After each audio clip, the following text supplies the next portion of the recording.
Hi there, welcome to my channel. Today I have a review of the Makeup Forever Ultra HD Foundation. I know, it's been out for a while, but I recently picked it up over the last month and I have been giving it a very thorough review test of the product and how it wears. This isn't something I've put on once and gone, I really like this is my new holy grail. No, I've been wearing it for about a month and a half now, so I kind of wanted to really put it to the test and think about this the way it is. The Ultra HD foundation is, I believe, $42 through Sephora. This is a liquid foundation with light to medium coverage, leaning towards the medium. It can be built up, but it's very difficult. If you're looking for a full coverage foundation, I would probably point you in the direction of the Ultra HD sticks that everybody on YouTube loves. This isn't going to be that. But if you're looking for something that evens out your skin tone, leaves a nice skin finish, not matte, not too dewy, this is what you want. It is pigmented. It is very liquidy. It's not too thin, but it's also not super thick. You don't need much to apply it. But there's kind of a trick to this. I know a lot of people don't care for this because it's hard to apply. If you use a beauty blender, either the beauty blender is just going to soak it all up completely just the way the formula is, or it's too sheer on the skin. Now if you want a sheer look, then use the beauty blender for this. It is not quite that forgiving to textured, so using like your fingers or like a buffing brush doesn't necessarily work. I found, and I talked about this in my favorites video, that a complexion brush, and this one is from Royal and Langnickel, it's in their Moda line, I think it's like $6, is really good for this. You can buff it in a little bit, you can drag it down, and you can pat it in, and you're going to get great coverage. I am wearing it now, and I did set it with some translucent powder, but it's good. I did try it with the Beauty Blender. Again, it sheared it out. I was having problems building it up with the Beauty Blender. So if you want to build it up, you would have to go the route of a brush. The other thing is it dries rather quickly.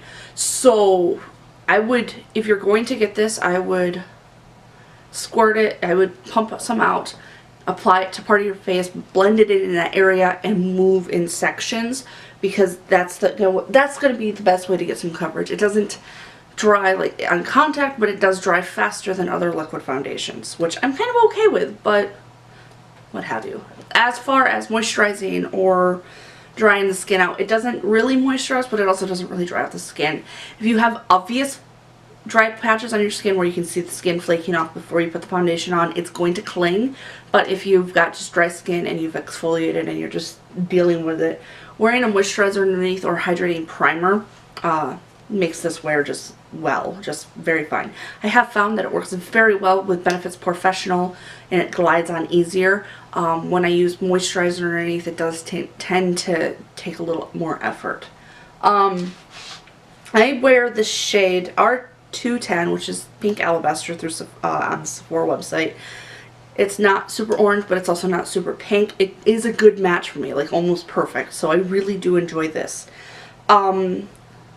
Packaging is nice and like it looks like glass and it's sturdy like glass, but it is kind of plastic.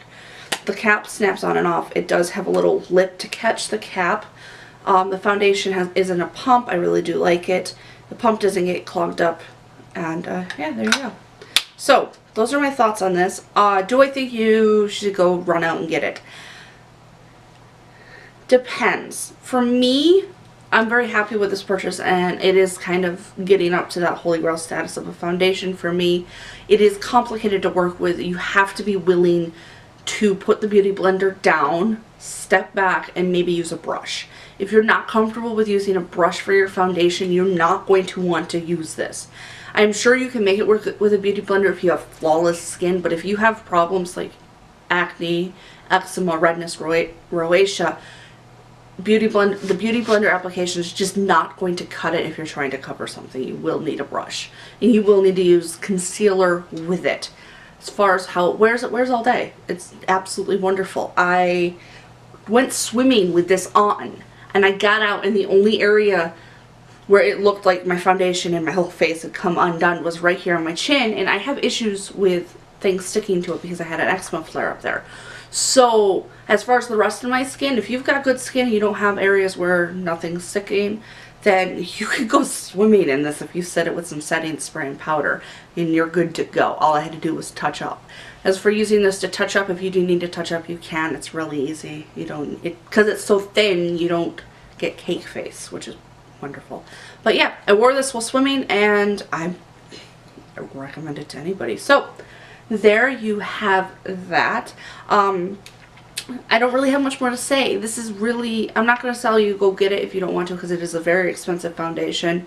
But if you're looking for a mid-range, kind of leaning on the higher end foundation that's got a nice skin finish, that's not super heavy and not super like mattifying, I would really suggest this and look into this.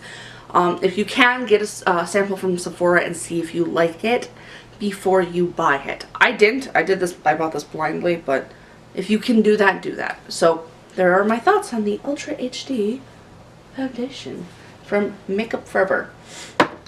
Well, I hope you enjoyed that. If you like this, come on, give it a thumbs up. Maybe hit the subscribe button.